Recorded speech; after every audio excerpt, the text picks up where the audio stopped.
একমাত্র বলেছেন আল মারআতু সালিহা, দুনিয়ার মধ্যে সব থেকে উত্তম সম্পদ যদি হয়ে থাকে সেটি হচ্ছে একজন সতী সিদ্ধ নারী।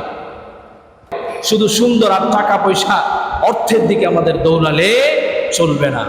এই জন্য আমি তো একটা কথা বারবার বলি, যেই ব্যক্তির পৃথিবীর মধ্যে একজন সতী নারী পেয়ে গেল, সে কেমন জানি জান্নাতের একটা সুঘ্রাণ পেয়ে গেল। বলেন সুবহানাল্লাহ।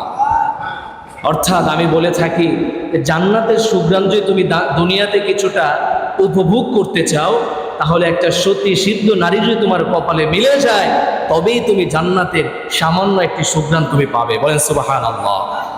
আর যদি জাহান্নামের ধাক তুমি পেতে চাও, তাহলে আমি বলবো যে যার কপালে সতী সিদ্ধ নারী মিলে নাই, সে বুঝে জাহান্নামটা কত ভয়ঙ্কর হতে পারে, ঠিক কিনা?